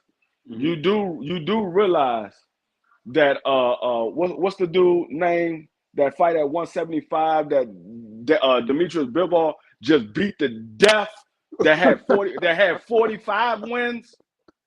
What was that dude name? That's I can't think of his name. I know I can see his face, but I can't think of he's the Spanish dude, the Mexican dude. Martinez. No, the Mexican dude under Zito. Golden Boy. Zudo. Zito. Zito. They Zordo. That's Zordo. Yeah, they moved him the same way they moved Munguia. They was giving him all these fights so he can build up his resume. He got in there with Demetrius Bivol, and Demetrius Bivol beat that man stupid. That man looked like he ain't know how to fight. You like, dog, I thought Zordo could throw. He throw a lot of punches. I thought he was going to be throwing punches. That man Zordo looked like he forgot how to throw a jab. He forgot how to throw a combination. You couldn't tell what he was doing. You like, damn, dog, fight back. He was in there getting beat up. I'll read this comment. My man Anthony said, and he was saying that fans need to get out of this delusional state, thinking these elite fighters or athletes in general are not taking steroids to be at the top of their game. I've been a big person who said, if you think LeBron James is not taking steroids, you out of your mind. Like, it's a lot of guys that take steroids, man. This is not uncommon. My man, let me see. My man, he said Jaime Munguia is like a B+ fighter. Only bad thing about him is his defense. He said Jaime Munguia brings offense. He said Spence is a second-rate prime Adrian Bronner. Salute to my man Josh Sanders in the chat. Zerdo. He said as fans, we're the guys that feel. Hold on one second. I just missed something. Sorry, it jumped on me. He said the issue is that Golden Boy is as a whole, they don't have a ton of fighters in the division that Ramirez and Munguia are fighting, and that's the weak in the division in the sport. He said you ain't lying. Shaking Free. I think Free is being Free, and I ain't gonna lie. Free is like this all the time, so that's what always makes it good. He's that Spanish cat that's gonna be pretty fair. And he's going to speak, whether it's ill about a black or a Spanish fighter. So that's what make my man D pretty good. But I'll just say this. For him to say that, Jaime Munguia, who got 40-something wins, that don't mean nothing. I mean, bro, that's a lot of fights, bro. And one thing about Jaime Munguia, Zordo had 45 wins. I don't think he got busy like Munguia, man. Munguia be in there bleeding, bro. Dog. Tell me Munguia's best fight. Give me his best opponent. Give me his best opponent. Fuck the fight. Give me his best opponent. All those guys you fought were like, okay, there was. So you can't tell me that Munguia is good by looking at his opponents. So if you saying all his opponents is trash, can you give a fair assessment of the fighter if he's fighting nobody that's good? You can't give a fair assessment of that. That's like me going out here playing against a bunch of guys that never played basketball, and then they like, I'm scoring 40 and 50 points every day, and then you like, oh, D Free, that nigga can ball, dog. I can ball. And then I go get on the court with some niggas that can ball, and I can't make a basket. No, I, I, that's not. I get what you're saying. I'll just say this. I'll just say this, and I'll move on for a second because I'm beating a dead horse with this. I just think we made that. I'll say I'll own it on myself. BVO boxing made a mistake, doubting Terrence Crawford, and Terrence Crawford literally took his butt off and whooped Errol Spence in front of the world. So I can't necessarily go off resume. I got to go off the eye test more because there's nothing that told me Errol Spence would look like he did coming into the ring, and nothing told me that he would get beat to death. I mean, that would, you know what, that if you think about it, we haven't seen many executions in boxing, but that was an execution of the highest order. That was one of those beat downs. I mean, where you never forget it. I don't care how old you get, you'll never forget seeing Errol Spence bleeding T like a said, pig. T said McGill was a fighter of the year contender. Do you know that that is a opinion? That's That not was a Ring a fact. magazine, but he was up for it too. So And who is his promoter? Who's his promoter? Oscar De La Hoya is his promoter, right? yeah, it is. And Oscar De La Hoya runs what magazine? He don't run the magazine, but Oscar De La Hoya runs what magazine? he don't run the magazine. Free. We not gonna do that. Free. The We not Oscar gonna. De La Hoya. We hey, salute to my man, What does Boxing Scholar. What's up, bro? Oscar De La Hoya has to do with Ring Magazine then? Hey, we're not gonna talk about the greatest Mexican fighter of all time. We're not gonna I'm talk just about him. asking, do he run Ring Magazine? Yes or no? He owns it. He doesn't run it. You know Okay, he don't so run it okay, free. you can't tell me because he was a contender for Fighter of the Year that Ring Magazine put up there, and his promoter is the owner of Ring Magazine. That means he did something. That's an opinion anyway. You could say, "Hey, this fighter, I believe this fighter was the fighter of the year. I believe that fighter was the fighter of the year. He believes that fighter is the fighter of the year." That's all opinion based. That's not a fact. That a fact is, yeah, he won it, but it's not a fact that that was the fighter of the year because you believe he's the fighter of the year. That's just what you believe. I believe he's the fighter of the year. Just like they believe if Devin Haney go out here and beat Regis Prograis, he's the fighter of the year. Some people might say, "Hey, I believe Tank Davis is the fighter of the year." Some people might Nobody say would they say believe. free. Nobody I, would say I, that free. you could say nobody would say that, but there's some Tank Davis fans that's diehard fans that would say, "I believe Tank Davis is fighter of the year." They're gonna have some Bud Crawford fans that gonna say, "I believe Bud Crawford fighter of the year." Those all opinions. Those are Let me opinions. let me read this comment. Then I want to hear from my man, Boxing Scholar. My man Anthony said, "D, what can D, what can you blame Mugia or Zotto for not having the competition they need at their division because their promoter doesn't really sign fighters in those divisions?" What you think about this, Boxing Scholar? My bad, bro. My bad. I had to step Okay, away for a little bit. I missed it. no I missed problem. the comment. No, so we basically what we talking about. Free ain't giving nobody no credit. You know how free No, gets. all I'm saying is Hey, I he ain't got gonna to lie do to you, something. BVO. He I got to normally show me agree with something. you, but man, Coach had this one, man. He had you on the he fended with you on this one, man. How you been doing me up? No, he got. I'm just saying you got to show me something. You can't say When he brought up because the this Ring guy got magazine, 40 something fights and that means he's good. If you can't tell me his best fight, the best competition he fought, if you can't say, "Hey, yeah, that dude right there, yeah, he showed me something when he beat him," but you tell me the best fighter he fought is trash, so that means the rest of them is worse than the best one that he ever fought. Come on now. so Hey, look, I go gotta go say, ahead. I gotta say this is my opening statement. You sound Everybody like you out far there, from the mic. I can barely hear you. can you hear me? Yeah, now I can hear you. I gotta start off like this, man. I gotta say this. Look, I fuck with BVO. BVO don't fuck with me. So if I say that, you know what I mean? They want to associate your opinions with mine. I'll be saying some. I name them names. You remember Mike Tyson? Name them names, man. I be saying Yeah, names. So let me say that. You know, they my yeah. homies. You know what I mean? My opinions is my own. So I say this. What he said about that Ring magazine, 100% true. You know what Ring magazine remind me of? It remind me of the Source. You remember the Source used to kind of be like the Bible of music, but Yeah, Yeah. it lost its reputation when it started holding grudges, playing favoritism. Like Don King, there was a scandal, bro, where Don hmm King literally went to the owner at the time of Ring magazine and bribed him and got him to make ranked fighters and say that they fought people that they didn't fight. Floyd Mayweather Sr. was one of those fighters, and then it was hmm like a big federal investigation, and then later on Oscar would go over there and try to get a little bit of that corruption too. So yeah, man, the Ring magazine, it ain't been credible in years. It's been fighting to get its credibility that it had back, but it'll never be that. Like once you know how trust is. Once you crumble that shit, you can't get that shit back, bro. They sold their integrity, and then they sold themselves to Oscar De La Hoya, who's a promoter. It's a conflict of interest. You know what I mean? Boxing scholar, you my brother, but for you to talk about our Bible of boxing in such a Your Bible, crazy not I. Ain't no I. Don't put me in that category. That's your Bible. Don't put me in that no, category. no. I didn't say it was our religious Bible, dude. I said this No, is you our said Bible our of boxing. Bible. You said Of our boxing. Bible. Yeah, you It's said our our Bible of Bible boxing.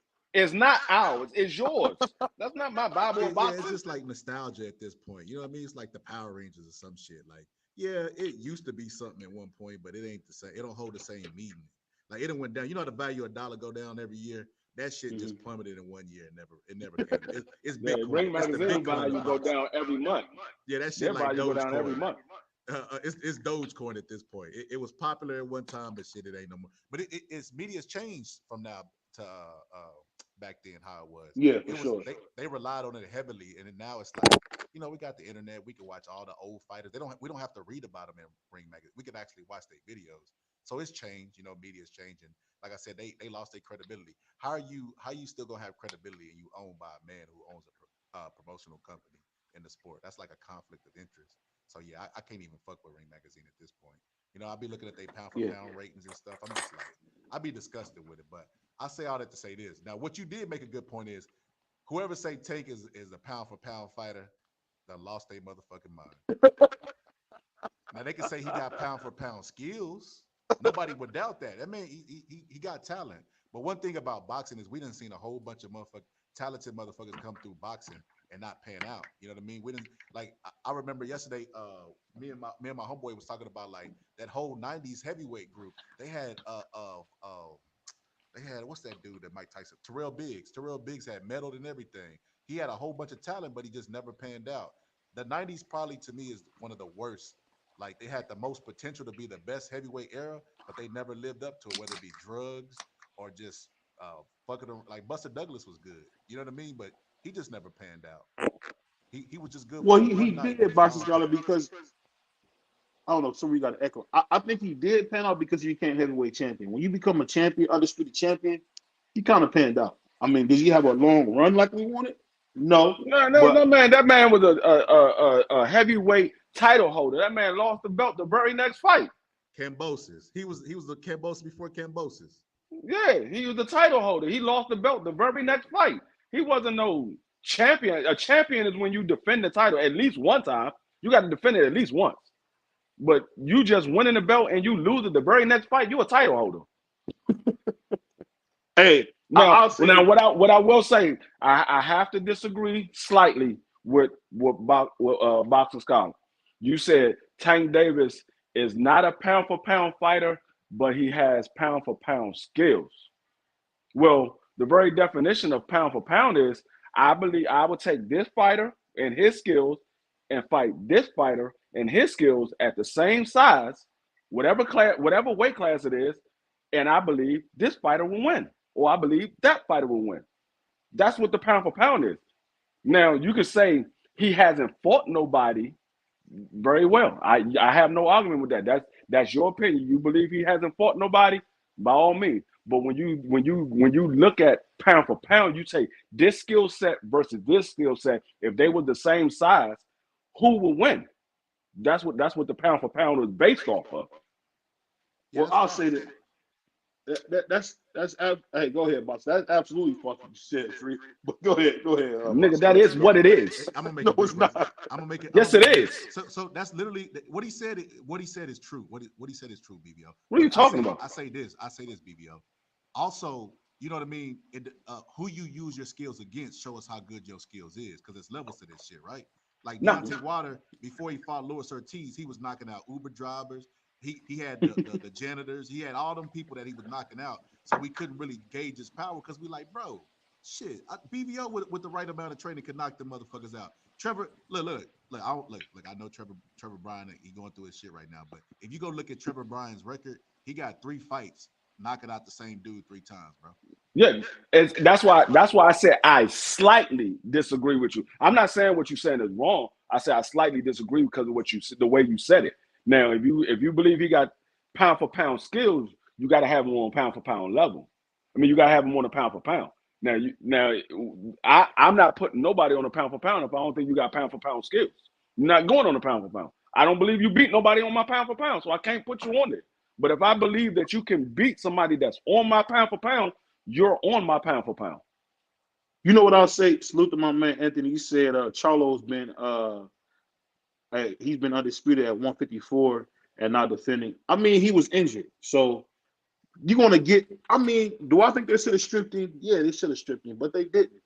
I mean, the whole thing about franchise is who is the moneymaker. When you're a franchise champion, so to speak, in boxing, that's just their way to protect the A side. It's just like those stupid rules in football where you can't breathe on a quarterback or it's a 15-yard penalty. No, It's no, just no. them. I Listen, will hold on. tell Let me you, finish. Let me finish. Let me it's. finish. Let me finish. Go ahead. Let me finish. What I'm saying is, it's just something to protect their stars because what you keep having happen is a lot of these stars, so-called stars that get popped up, they really are just paper champions. They be getting beat to death. I mean, think about it. Tank Davis is already in his 29th fight, and you can't say he's even fought anybody that was a live dog other than a small Wrong, Leo Santa Cruz. wrong, Go wrong, ahead. wrong. Because his first title was a live dog. What are you talking about? Okay, Pedraza, okay. And he was the underdog, literally the underdog. He was literally the underdog. So that was a live dog. But no, what I was about to agree with you, but the you said he said that Jamel Charlo never defended his title. Neither did Bud Crawford. Bud Crawford been undisputed twice and never defended his title. It's different when you're undisputed because undisputed means you're collecting all four titles. So Mm. you've been a champion and you've been collecting the other belts. So it's different with undisputed. You just haven't defended undisputed. You're not just a title holder. You're undisputed. You have all four belts. You're not just a title holder. Now, when you're just win a title and you lose the title, that's a title holder. That's a title holder. That's why it's different because you're a champion and you're collecting the other belts. So you're already a champion because you're collecting all of the other belts. So that's that you're not considered a title holder because you don't defend undisputed. You just undisputed that you didn't defend it. Marshall Scott, let me ask you. I love when you break fighters down. Can you tell us just real quick? I know this is a little off brand, but how good was Rocky Marciano? This is random, but I just want to know how good was Rocky Marciano? There they go. That's day one. Rocky Marciano. Rocky Marciano. Nah, he was good. He was good. So when people say Rocky Marciano is overrated, it just depends who you ask. If you asking somebody who gonna put his career in proper perspective, then he was a great fighter. You know what I mean? To be honest with you, probably one of the most overachievers of all time because he was a really, really small guy, shortest reach. You know what I mean? Short reach, even for a short guy. He had short reach. He didn't weigh a lot. And they say, oh, yeah, he beat those guys past those problems. Them fighters past their primes was some bad motherfuckers. They was still knocking people out way past their prime. You know what I mean? Ezra Charles was still a cold, bad motherfucker world past his prime. But yeah, Rocky, one thing you can say about him is he beat everybody that was in front of him. He overachieved throughout his career. And every time he got knocked down or he was on the ground, he got up and won the fight. Spectacular fashion. So those three things, man, Rocky's good. It just depends who you ask. He's either greatest heavyweight of all time. That's laughable. I think you had some, man. I think you had some on the But the reason I asked you about it is because I feel like you don't get enough credit, man. Because one thing about Rocky, man, he took on some tough fights, man. I think he was only like maybe 175, man. I don't think he was anywhere near like heavyweight, you Yeah, I know. think it was 180, I believe. I believe. I don't know. I could be wrong. 180, 185, I think. But yeah, you're Yeah, right. He was definitely an overachiever. I think they BVO, it depends who you ask. You ask the black person, let me keep it real. You ask the black person, they gonna say Rocky was above because they looking at his style, it ain't flashy. You know what I mean? He fighting from a crouch, you know what I mean? And he coming up and then he looks like real. He don't fight really like smooth, you know what I mean? Like it's like a broken rhythm type of stuff. You know what I mean? Like hmm and so somebody that don't like finesse, that likes finesse, I mean, would look at Rocky like a rugged throwback fighter, outdated. So they might underrate him. If you ask a white person, shit, they're gonna say Rocky is probably the best of all time, or at least number top five. So it just depends on who you ask. I feel like Deontay Wilder was a lot. I don't know what's going on. That's me on my echo. Let me fix that. I don't know. I don't know what it is, but I feel like Deontay Wilder is a lot like Rocky Marciano. When I say as far as how he's able to find that delivery for that right hand, the person that I've only seen one guy kind of fight like Rocky, and that's Canelo. You know, he want to beat your shoulders up, your hips, your chest. I mean, I really don't. You don't even see people fight like Rocky Marciano because that take a lot of energy to fight like that, man. And my man Anthony said the Great White Hope, bro. At the end of the day, man, that's just BS, bro. To say that, and that's the problem in boxing. And I don't know. This is BVO saying this. I don't understand how black people say uh, they want fairness or they want that, but they quick to say, "Oh, he's white, so he don't get this." Get out of here, man! Like Jack Dempsey would have beat a lot of your favorite fighters to death, bro. Like there's some guys you couldn't beat, but he was a monster, man. That's the type of stuff I don't get, man. You ever get offended by how they talk about some of these great fighters, man? I mean, shit. You got to remember, boxing is a tribalist sport, so everybody gonna look and identify with what they identify with, whatever it may be. You know what I mean? So you gonna get that. You just gotta cut through that shit. You know what I mean? Jack Dempsey he was a good fighter, but I ain't gonna lie. Rocky Marciano I rate way higher than Jack Dempsey, but I think Jack Dempsey is overrated. I don't think Rocky's overrated. I think Jack Dempsey's overrated for the fighters that he fought at his time, and then the cheating that he did against Just Willard. Like I Hmm. remember Freddie Pacheco was talking about that, and he said Hmm. he's a they call him the fight doctor, and he Yeah. said that if you go look at the damage, and he said he done been around Mike Tyson, George Foreman, the hardest punches at Ron Lyles. He said he's never seen damage like that, and he started talking about how that dude skull was fractured and stuff. He was like, yeah, Jack. He said in his profession, if he had to just Hmm. talk about his profession, he said he's never seen damage like that, and he said he probably think that Jack Dempsey probably did cheat. And Jack Dempsey would say that he's not fighting black fighters because they was inferior. And so he got a lot of asterisks for me to really rate him that high. I remember watching a film of Customato breaking down. It's Customato and Ali, and they breaking down how would Ali would do those styles and stuff. Customato said Jack Dempsey was overrated and Ali would eat him up. But he said Rocky would give Ali trouble and he might knock him out. Yeah. I get what you're saying. I give you gotta remember I'm from Ohio too, so I give Jack Dempsey a little credit. That's the first $100 million man, and he's from Toledo. He kind of put Toledo boxing. People don't know he kind of put Toledo on the map for what he was doing in boxing. And I'll just say, yeah, what you're saying is true because Jack Dempsey himself said he ducked Sam Langford. So I mean, I get what you're saying, but I think some fighters, and it's the same thing with Floyd Patterson. Some guys are just made to look very good. I mean, and some guys are actually good because I tell you what, I don't think I've ever seen a guy get put to the canvas as much as Floyd Patterson, man. So But I people think still say he's a great fighter.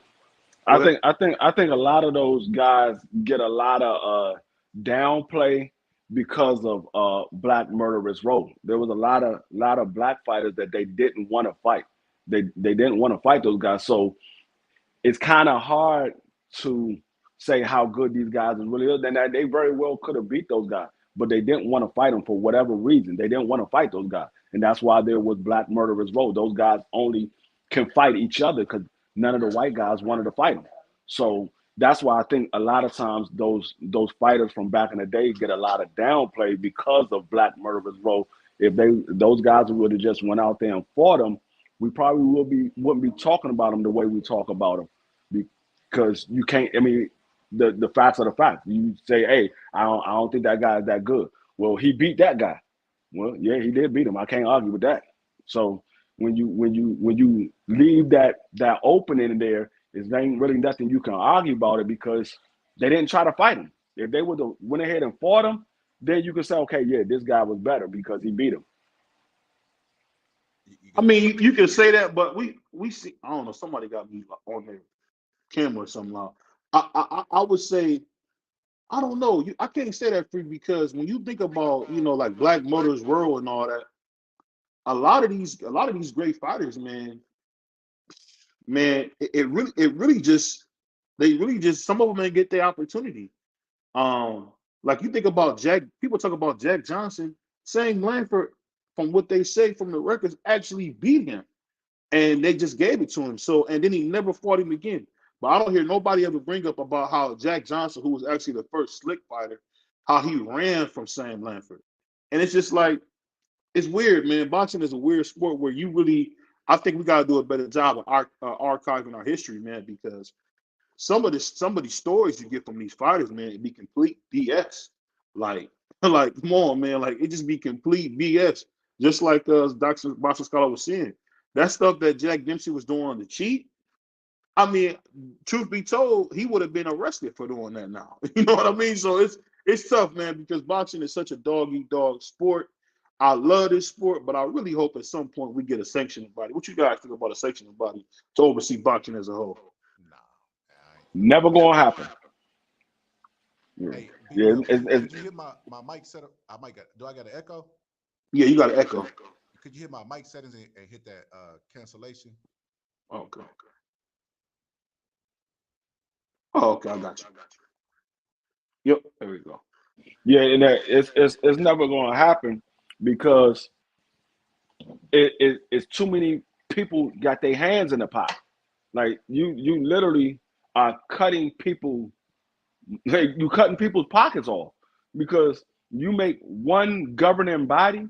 That means these sanctioning bodies not going to be getting the money that they used to get, or they're going to be getting they're not going to be getting money at all because there's only going to be one champion instead of being four different champions trying to fight to become the one champion. That's the reason why everybody is screaming for undisputed, because they wanted to be just one champion, so we know who's the best in the division. And in order for you to be the champion, you got to beat that man that has all of the belts. He has all the belts. You beat him, you're the champion. Instead of the belts being split up, you beat him, I'm a champion. But that man is a champion too. That man over there is a champion too. You don't know who's the champion because there's 5-6 different championship belts. See, when they say boxing is corrupt, I don't believe boxing is corrupt, man. And I'm gonna tell you why I don't believe it's corrupt, because we're the only sport that you can come into the sport and really become the number one guy off your talent, not off what somebody think about you, not off what somebody said about you.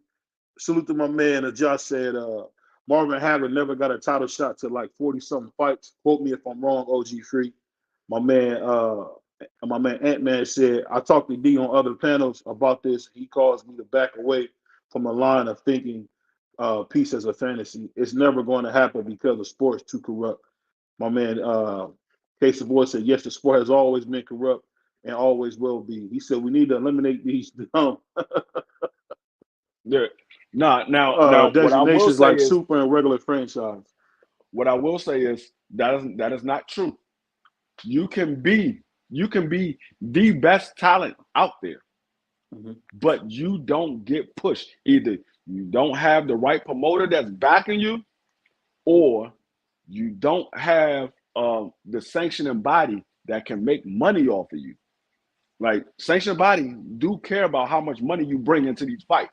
That's why they will push you to get into a title fight if you're a big money maker. They'll push you to a title fight. Why you think Lomachenko got a title fight, his second fight in his career?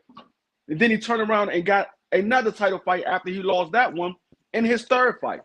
They wanted Lomachenko to get money. I mean, they wanted Lomachenko to be the champion because they thought they could make money off him. He's a 3-time gold medalist. They thought they could make money off of him. So it all depends on who you got backing you in order for you to grow in this sport. Yeah, you got to have skills as well, but it's not solely on your skills, because you can be the best fighter, but if you don't have the right promoter, you ain't going to get no fights. You can ask for them, but if you ain't got the right promoter, they can freeze your ass out and you don't get no fights. Well, you know, when you talk about Loma, that's a special case. That's a guy who kind of already was professional, to be honest with you, man. No, he wasn't. When you fight all those fights like that, in my No, opinion, that man was a grown-ass man fighting teenagers. my man Case Boy said, I would say that about Loma. He said you could actually happen if fighters got together and started to GoFundMe and put 1,200, 1,500 each for the next 5-7 years to open up a promotion or a sanctioning body. Muhammad Ali already did that and it got stolen from him, so it won't happen. Muhammad Ali, when he started Top Rank, with Herbert Muhammad and his personal lawyer, Bob Arum. Somehow Bob Arum was able to snake Ali out the deal. So It wasn't no somehow. Bob Arum was the lawyer. He knew how to put that shit in writing to get him up out of that deal. yeah, I'm just saying. I was saying I was wrong how they did Ali on that one. That's all I'm saying. that was That's what foul. you get when you deal with Bob Arum. And then when he came back with Don King, and we don't want to speak ill about Don King. Don King's a family man that was married 51 you years. You don't. I don't see it. I don't live in Ohio, and even if I did, I don't care. Hey, Free, let me just tell you this. Don't get mad at me, nigga. I'm here telling the truth. If somebody else should have told you this. Don't get mad. Hey, that's all I'm saying. I'm just telling the truth. Don't get mad at me, nigga. hey, I'm just trying to tell you about the great Don King. Don King is a beautiful brother, man. He's he's tirelessly worked in the Cleveland area, around the world, to make people's lives better. But when he decided to do his promotional company, he did not keep Ali in the even though Ali got him started, he found a way to cut Ali out, and it's the same thing. So I don't think fighters can ever really have their own promotional company other than Floyd. He said, BVO, who wins this fight? Prime Sugar Shane versus Bud Crawford at 147. I think Bud Crawford would break Sugar Shane's neck at 147. I don't think he'll break his neck. I think he probably will beat him, because Sugar Shane at his best was at 135. That's when Sugar Shane was at his best, was at 135. Didn't he beat Oscar at 154? He at his best was at 135. I don't know, man. I gotta disagree with that. I would say where he looked against Oscar at 54, he looked terrific. He said, you can look good. I ain't say he didn't look good. I said at his best. You can look good. You think he was at his peak of his powers? I see what you're saying. Yeah, at his best, he was at 35. That's when he was stopping everybody. Yeah, I mean, he just was laying people out. He was baptizing people back then. He said, "Isn't a track record of Don ripping off his own fighters? Isn't it? No, that's bullcrap. Don King never ripped off anybody. With Don King, no, we're not gonna speak ill of Don King. What I'm gonna say, you ain't. I am, because he did. No, he didn't. I know for a fact he did. Free, you saying the wrong thing. Don King never ripped anybody off. What Don King would do, he never would say no. So if you ask Don King for something, he's going to give it to you. The thing is, once you get paid, what you might have thought was a gift came out of your money. So if Don King got your girlfriend a new apartment, bought your girlfriend a house for you, that's coming out your money. So I don't know. I think Don King get a bad rap because of his skin color, man. Don King has done nothing but try to improve young men's lives through boxing. He made Mike Tyson the richest boxer to ever live until Floyd Mayweather came. Let's remember this. Because of Don King, Mike Tyson had $300 million in the late 80s. He was the richest of the richest back then. We hear about billionaires and you do realize the Great White Hype was based off of Don King. Yeah, I thought that movie was very racist and crazy. I thought that was just horrible to try to paint Don King as some type of villain when he's done nothing. That was true stories. No, it's not free. You can't. You guys got to remember Don. You got to remember Don King is a special brother, and my co-host is Puerto Rican, so he don't understand how important Don King is to our history. Man, he's a beautiful brother. He said, "Isn't a check?" He said Mike Tyson averaged on a mouth when he retired. Said Don was skimp money off the top before Mike got his cut. If Mike had $1 million purse, he would actually get 250,000. Well, so if he's skimming off the top, that's not stealing, man. That's just getting a little. But that's stealing. That's getting a little taste, man. So he would get a little taste. No, I'll tell you what. You skim off the top with a drug dealer, and you tell me if he think you stealing or not. We're not talking about that, Free. He said, you said it's not stealing. He said Don King had a bad rap because of Mike Tyson accusing Don of robbing him. The thing was, Mike Tyson gave his money to the broads. He bought cars and left them in cities. Mike Tyson was one of the richest guys in the country. People don't understand. There wasn't no billionaires like that in the 80s. It was maybe one or two, but it wasn't many of that. So when Mike Tyson came along, I mean, he was the richest of the richest, richer than Eddie Murphy, richer than any of those guys that he would run into. So he just spent that money, man. And you can't blame a family man like Don King for what he did with his money. Let's not forget, Don King tripping. Don King was actually chased around his car where Mike was trying to beat him up real bad. Did you just tell me? Did you just say there was nobody rich like that when Mike Tyson was making money? I'm talking about the cash. I'm talking about cash, having that kind of money cash. He had $200 million cash at the time. I'm talking about cash in the bank. Cash. They can go. If you read about that time, I read about. I got a Forbes magazine from back then. Now, and Mike Tyson by far was the richest. You might have skimmed through that and didn't read it carefully or didn't pay attention to the words because they probably said athletes. They didn't say people. They said athletes. No, he had $300 million in '88. So if we probably add that with inflation, that's probably almost $1 billion now. No, I understand what you're saying. He had $300 million in '88. But what I'm telling you is you had all of these corporations out here. I'm talking about as a person. I'm talking about a person, not. And I'm telling you, the corporation is owned by a person. There's one person at the head of the corporation. There's one person who owns it. He has a corporation, so he can for the taxes and all that. There's a tax break and they break it up differently when you have a corporation. But there's one person that actually owns it. Like Microsoft, that's a corporation, but there's one person that actually owns it. Like Apple, that's a corporation, but there's one person that owns it. That's what I'm talking about. You got people out there, the people that write those checks. Those are the people that got the money. Like, but when they get big like that, they usually give it over to a board. Is what I'm saying. No, so what I'm saying is the board becomes. There was a lot of people that had $300 million in '88. It just he probably was probably the first person or the only person that had $300 million as an athlete, not as a person in the United States, because Bill Gates was worth billions in '88. He was worth billions in '88. People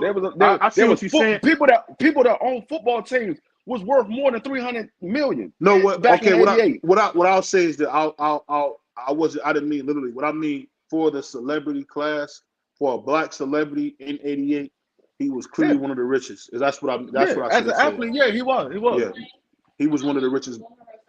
He was pretty rich for that age. He said Don King did some snake stuff back in the day. He said I didn't have a lot of Cuban or Dominican fathers growing up, so that's why I gravitated to the hands of Stone, Jesus, Golden Boy, Tito, Lopez, Miguel Cotto, and Canelo. He said, "Hey, yeah, Donald Trump had money back then. He did. All I'm basically saying is for the social class that Mike Tyson was like super rich for a black athlete back then. You talking about he probably was the richest black athlete back then. That's before Michael Jordan got that exorbitant amount of money. I'm saying he really was one of the richest guys out there. And what happened with Mike really was he spent all his money up, and it's a travesty. A family man, God-fearing man like Don King gets blamed for this kid blowing his money. I just think it's crazy. No, Don King contribute to him blowing his money, as well as Mike Tyson spending his money unwisely. So it's not just Mike Tyson. Don King had something to do with that as well. I'm not going to say it was solely on Mike Tyson. I'm not going to say it was solely on Don King. They both had a part in it. Like Mike Tyson had his legal issues that he had to deal with. He had his partying that he was dealing with. But Don King was also stealing money from Mike Tyson as well. Come on, Free. We can't. I don't want to say a family man like Don King is stealing I money, don't but care what you want to say. Mike Tyson said the nigga stole money from him, and the nigga stole money from him. I don't care what you want to say. all I I'm can telling you say is what this. All I can say is Mike this. Free. Tyson. What I'd say is this, murder. It's us Ohio boys. You know how we get, you know how us Ohio niggas get down, nigga. Ohio nigga, double O. What's up, yo? Columbus, Akron, Cleveland, Springfield, Dayton, Youngstown. What's up, y'all? Cincinnati too. I forget about you. You know I love y'all niggas. You know what I just thought of? You know what I just thought of? Free. You got that whole Nino Brown thing going on today. That's probably why you talking so bad about Don King.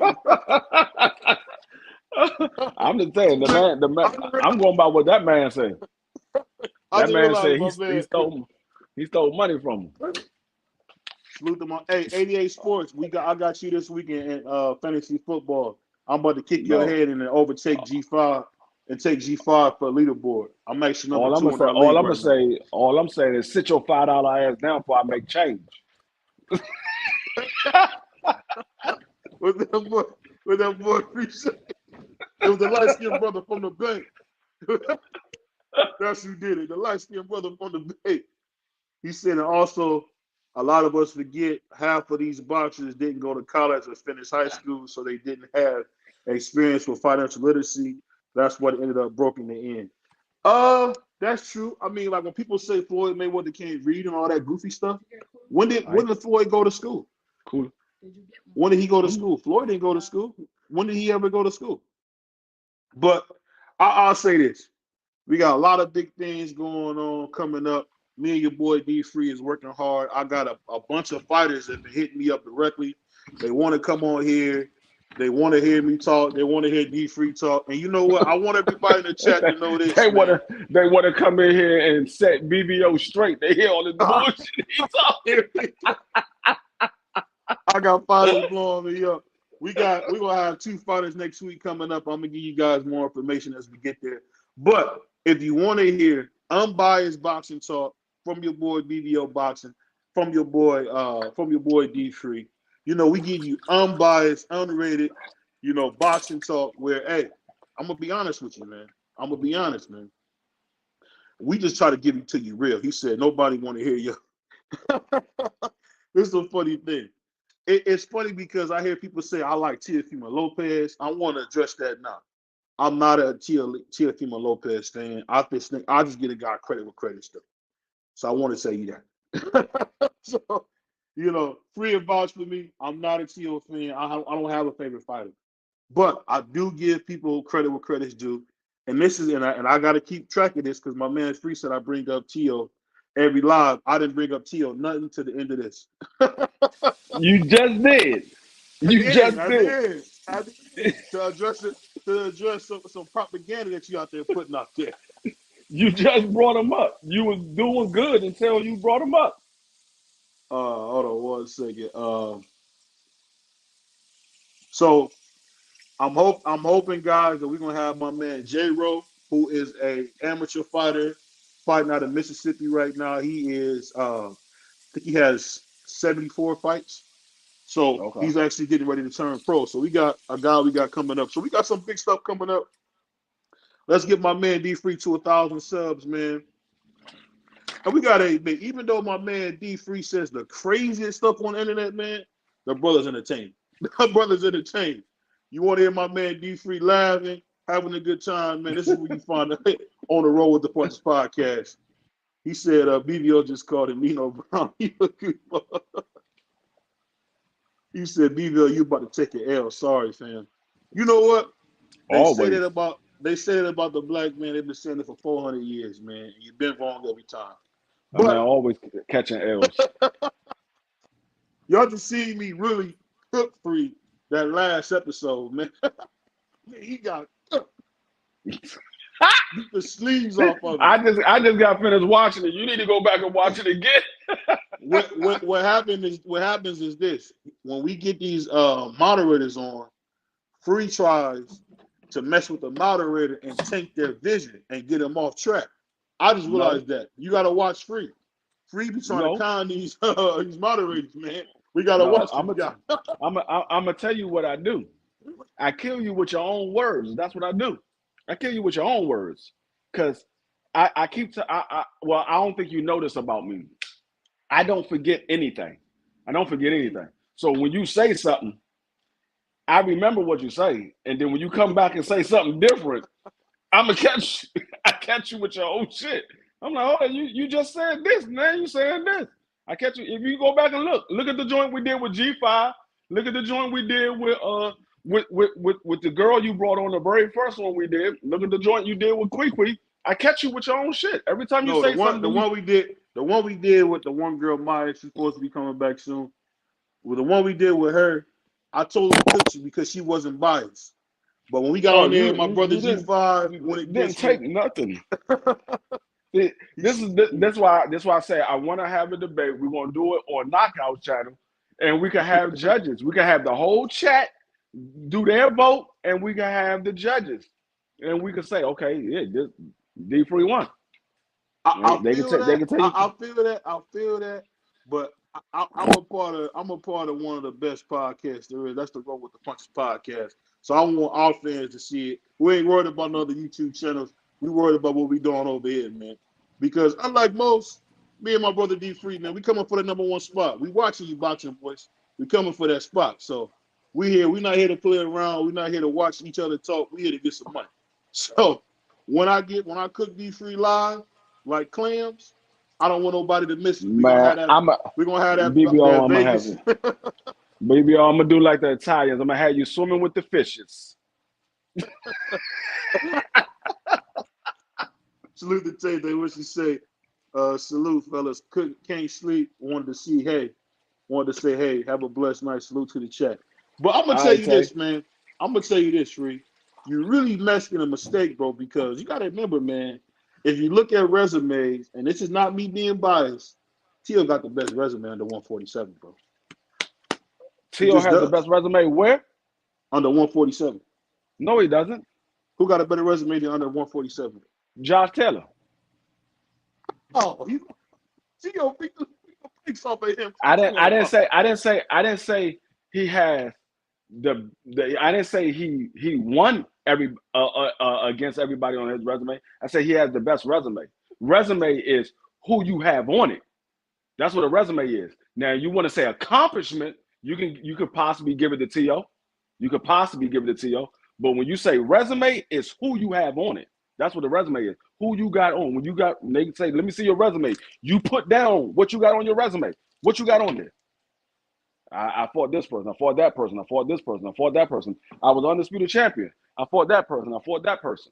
That's what a resume is. Now, you could possibly say T.O. got better accomplishments. You beat Josh Taylor. You could possibly say he got better accomplishments. That's all. You got an argument there. Hey, I'm going to tell you this, man, before we get out of here. To see LeBron James at 100 years old having to carry this team is sickening. I've been a Lakers fan since 1996, man.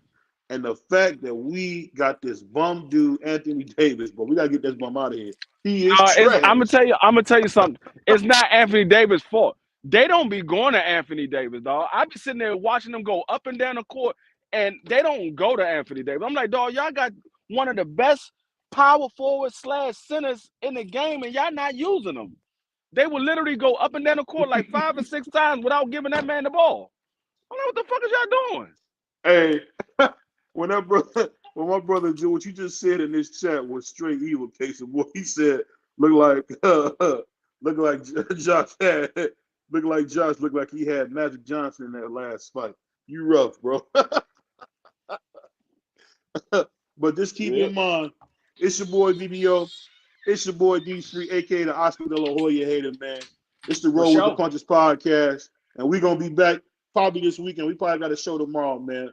Like, comment, subscribe, and make sure you follow me and you follow my brother D3. You trying to get him to 1,000, trying to get me to 2,000, man. Support us. Peace. Peace. BVO, Bound to hit like bricks cause it was set in stone. Let them know I ain't getting body, but I'ma hit this flow. Yeah, way more than a show. This is BVO. This how it's finna go. I'ma throw some jabs. Make them think my punch is weaker than I hook his ass. This the ring, not the kitchen, but I'ma cook his ass. Me and him, that's the pro versus the rookie class. All my life I had to fight, but I still love it. Me and BVO got moves that you can't steal from us. And these haters be throwing shots, but I don't feel nothing. I ain't gonna lie, shit, they alright, but we a little rougher. Step up for the title and facial right, but this ain't no little tussle. Bet I be no bird, being chicken and get your feathers ruffled. Footwork, I'm dancing around my opponent like the Cupid shuffle. Good work, bodies hit the flow, they can't move a muscle. The upside is we ain't in the streets shooting and shooting up. Catch me in the ring, sticking, moving and suited up. I know everybody can eat, but I ain't full enough. Oh, you said it's smoking some beef, I guess I'm pulling up. Oh, we boxing? Yeah, we boxing. I need that belt like it ain't no other option. So we punching and weeping and blocking, defeat ain't an option. Let them know, shoot a video, put it on BVO. Let them know, every time I punch, it's a heavy blow. BVO, bound to hit like bricks cause it was set in stone. Let them know, I ain't getting body, but I'ma hit this flow. Yeah, way more than a show. This is